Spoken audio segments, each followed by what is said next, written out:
tardes a todas las personas que nos acompañan. Les doy la bienvenida a este nuevo capítulo en la serie Introducción a la Simbología en el canal de Simbología Oculta en YouTube, Simbología con X, para que lo encuentren más fácil. Y a las personas que nos siguen en Facebook en la página de Simbología, Mitología y Psicoanálisis. A todos ustedes les envío un fuerte abrazo y les doy la bienvenida a este nuevo programa. Hoy vamos a descifrar esta imagen. Ahí pueden observarla. Esta imagen es la segunda llave de las 12 claves de la obra de Basileo Valentín. Pero para descifrar esa imagen se necesita descifrar el contenido oculto que encierra. Y para descifrar ese contenido oculto hay que dar unas ciertas cosas de contexto. Tenemos que hablar del autor. Basileo Valentín es uno de los grandes alquimistas cuyas obras se han encontrado en la modernidad.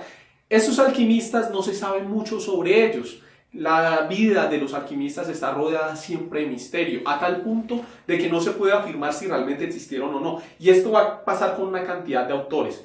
Entre ellos, por ejemplo, se dice que Fulcanelli es otro de los duros de la simbología y del hermetismo. Este man va a ser un genio. Y se va a decir por uno de sus discípulos que Fulcanelli es discípulo de Basileo Valentín. Como también lo fuere Paracelso, según dicen algunas obras. En ese sentido, Basileo Valentín va a ser una figura realmente inspiradora por los mensajes ocultos que van a traer en sus libros. Tenemos también que decir que Basileo era un monje benedictino, por lo que sabemos, que no sabemos si es real, y que era un alquimista. Pues que alquimista ya sabemos por la connotación de cada uno de sus libros. Sin embargo, muchos de los autores de la alquimia, por cuestiones del medioevo inicialmente, de la Inquisición, preferirían ocultarse bajo el apelativo de nombres en clave. Entonces, Basileo representa la palabra real, esto viene del latín, y Valentín, poderoso. Entonces vamos a ver de un poder real, o sea, un poder que, y aquí digo real, es de la realeza, o hablamos de una persona de la realeza, un señor poderoso. ¿Sí? Esto puede hacer referencia al rey, que es una alusión a Dios, a lo divino, y a su vez a la gran obra. Esto es un contenido metafórico que va a estar presente en todas las obras de la alquimia. Siempre se hace referencia a la obra alquímica por medio de metáforas. Por ejemplo, el león verde, el mercurio filosófico. Siempre por medio de metáforas hacemos referencia, porque se busca tener ese conocimiento apartado de los paganos y a la vez se busca la protección del anonimato. Por eso muchos de estos alquimistas van a tender a usar seudónimos. Basileo Valentín tenemos entonces, ¿cierto? El señor de la realeza que es poderoso, el monarca poderoso, Basileo Valentín. Y que en esta obra, en esta imagen, nos va a hablar sobre algo, ¿cierto? Vemos dos hombres que están luchando. En el centro hay un ser que no se sabe bien el sexo que es, tiene rasgos juveniles, ¿sí? O sea, tiene características de hombre, pero de un hombre no 100% especificado, unas características andróginas, es Mercurio. Antes que nada, ¿sí? Para analizar el símbolo, y esto me llegó ayer mientras estaba estudiando los símbolos en torno a Saturno, ustedes pueden observar que en torno a este palo enroscado hay una serpiente y en este otro hay un ave, ¿sí? Un ave pequeña. ¿En qué parte de la Biblia nos hablan de aves y serpientes? ¿Sí? Esto de los símbolos es particular, porque si tú no estás en la disposición concreta, tú no puedes entender el mensaje. El mensaje de alguna manera te llega, ¿sí? Tú tienes que ver los símbolos y parte del simbolismo lo puedes interpretar con el conocimiento, pero la otra parte sale de adentro. Por eso es muy difícil. Nadie te puede pasar un conocimiento completo del símbolo de la boca a los oídos. No. Si el corazón del adepto no está dispuesto, las palabras del maestro no servirán de nada. Yo te puedo explicar los símbolos toda la vida y si tu corazón no está en la disposición correcta, no vas a entender nada. Entonces, ¿qué parte de la Biblia te habla a ti de un pájaro pequeño y de una serpiente? Pues vea, se las tiene. Mateo 10:16. Mateo 10:16 que dice: Sabed que yo os envío como ovejas en medio de los lobos. Sed pues prudentes como las serpientes y sencillos como las palomas. Sed prudentes como las serpientes y sencillos como las palomas. ¿A qué hacen referencia estas palabras del Cristo? Pues a la dualidad, pero al perfeccionamiento también. Si ustedes ven, en el centro del combate hay un símbolo de Mercurio, y este a su vez es Hermes, es Mercurio. Y Mercurio representaba la sabiduría, el conocimiento de lo divino para los antiguos alquimistas. Aparte de esta imagen, Basilio Valentín nos deja una inscripción. Dejadas sus vestiduras, que el sol con Diana sean desnudados, uno con el otro, para el himeneo deseado. ¿Qué es himeneo? Himeneo es una boda, ¿sí? Entonces ya estamos hablando, sabemos que nos hablan de una boda. Que de dos luchadores la esposa se haga el precioso baño, para que ella lave su cuerpo en atención al esposo. Los combatientes combatieren, y cuando su ardor marcial haya cesado, tendrán un bello trofeo de lucha. ¿Cuál es el trofeo entonces de estos dos combatientes? La sabiduría, ¿sí? La sabiduría está en el centro. Cuando estos dos combatientes se hayan cansado de luchar, cuando la serpiente y la paloma se cansen de luchar, entonces podrán acceder a la sabiduría que representa Mercurio. Y ustedes pueden ver la dualidad en esta sabiduría. Miren esta lanza. En ella hay una flor que florece hacia arriba. Esta y esta florece hacia abajo. Es la compensación de los contrarios. Y aquí hay un sol y una luna. ¿Qué representa todo esto? La dualidad del inconsciente. El poder de la mente solo puede ser dado a la luz a través del dominio de la dualidad. Estos simbólogos, estos alquimistas antiguos nos dejaron por medio de los símbolos unas formas de meditación, ¿sí? Una forma de descubrir la verdad más allá de la ilusión, un poder oculto. Pero para acceder a ese poder, el adepto tiene que estar listo para comprender sus metáforas. Y esto va a ser lo mismo de lo cual hablan todas las religiones alrededor del mundo. Entre los sabios no hay discusión. O sea, usted puede coger un sabio católico, un sabio del Islam, un místico sufi, un budista, y ellos, un verdadero sabio, ya sabe que todos están diciendo lo mismo con diferentes palabras. Entonces, ¿por qué pasa esto? Mire, si usted es un constructor y usted alcanza la sabiduría, entonces usted va a explicar la sabiduría en términos de construcción. Y ahí vienen los masones, que nos hablan del gran arquitecto del universo. Si usted es un químico y usted alcanza la sabiduría, entonces usted la va a explicar en términos químicos.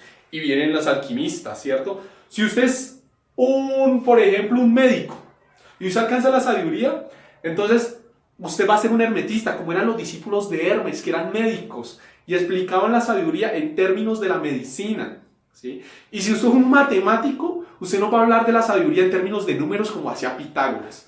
Entonces, siempre, cada persona va a explicar la sabiduría a su manera, pero entre los sabios se reconocen entre ellos y saben que es diferentes formas de hablar de una verdad única que trasciende a cualquier cosa, que es universal. Entre los sabios no hay discusión, ellos ya saben cuál es la verdad y que la verdad no puede ser expresada en palabras. La verdad o este conocimiento oculto del cual ellos hablan se logra a partir de la resolución del conflicto de contrarios. ¿Y qué nos habla de este conflicto de contrarios?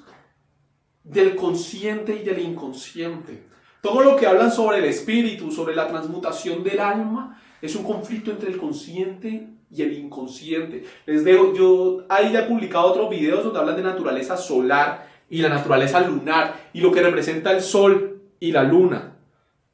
El sol es la parte que podemos ver de nuestra personalidad. La luna es la parte que se esconde. El sol es el consciente. La luna, el inconsciente. ¿Y de qué trata todo este juego? De que el inconsciente se vuelva consciente y se integren. ¿Y para qué deben integrarse el consciente y el inconsciente? Para lograr la sabiduría, el mercurio, el andrógeno. Dicen pues la historia que cuando los griegos decían que antes éramos dos partes unidas que intentaron colonizar el Olimpo, y Zeus se enojó de esto y dividió los hombres. O sea, eran dos hombres, hombre y mujer unidos, ¿sí? Y tenían una naturaleza andrógina. Pero cuando quisieron conquistar el Olimpo, Zeus los expulsó, los castigó y los separó a la mitad. Y ustedes van a ver, y este mito es muy parecido a lo que pasa con la humanidad en el jardín, que al principio había un Adán que integraba los dos polos, el Adán Cadmón, ¿sí? Y Dios separa de Adán a Eva y quedamos divididos. Y además nos expulsa. Lo mismo que pasa en el mito griego, pasa en la simbología del Génesis. Entonces, aquí los antiguos nos hablan de un único conocimiento, pero ese conocimiento es algo interno, es algo espiritual, algo metafísico. Si fuimos separados en un inicio, solo la integración de los dos extremos nos devolverá a la unidad y a la sabiduría. Y esto es lo mismo que Cristo habla cuando dice: sed cautos como las serpientes, prudentes como serpientes y sencillos como palomas. ¿De qué nos está hablando? Y para entender esto tenemos que entender esto también. Las dos columnas del templo, Jaquín y Boaz. ¿Sí? La dualidad. Sin dualidad no puede haber creación. La puerta del templo se halla justo entre las dos columnas. Y es lo mismo que aquí, entre los dos. La puerta del templo, ¿cuál es? Hermes. ¿Sí ven? Entre la dualidad está la puerta de la sabiduría. Si se logra resolver el misterio de la dualidad, se logra ingresar al saber. Y esto es lo que todas las tradiciones van a hablar. Aquí, por ejemplo, en la tradición alquimista nos hablan de las bodas alquímicas.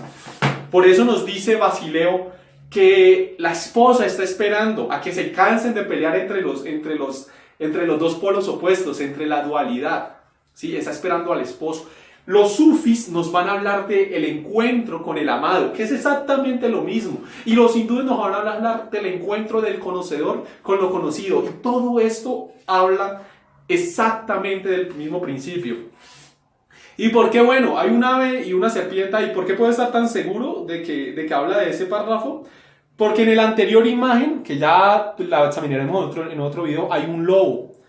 Y ya pues leímos lo que nos dice el texto bíblico. Los envío en medio de los lobos.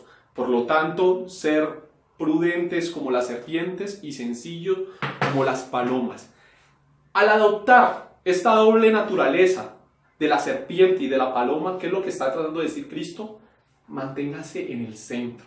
Sea prudente y sea sencillo, ¿sí? Esta es la virtud. Y es lo mismo que nos hablan los taoístas en el yin y el yang. Mantenerse en el justo punto medio. Entonces, tenemos que cuando se logra esta integración entre los dos puntos, entre la naturaleza solar y la naturaleza lunar, entre el masculino y femenino, tenemos la gran obra. Si ven la naturaleza triangular en la obra de Basileo, es un triángulo en el cual se rompe con la dualidad para llegar a la integración de la totalidad. No es más, respecto a este símbolo, no me crean todo lo que digo, yo no me las sé todas, yo no soy el gran genio de los símbolos ni nada por el estilo, no, yo estoy aprendiendo al igual que ustedes. Sepan lo que me dijo un maestro una vez: separar el trigo de la cizaña. Si algo no les gusta de lo que alguien más dice, tomen lo que les sirva y dejen allí lo demás. Separen el trigo de la cizaña. Uno no tiene que estar de acuerdo con todo ni en contra de todo. Eso hace parte de la despolarización. Escuchar a las personas y tomar aquello que nos sirva. Entonces yo, desde mi humilde opinión, pues les comparto esta interpretación simbólica. Espero seguirlos viendo aquí en el canal de YouTube. Les envío un abrazo gigante. Gracias a todos por sus palabras de apoyo. Gracias por sus palabras de ánimo. Los quiero desde aquí al infinito. Chao.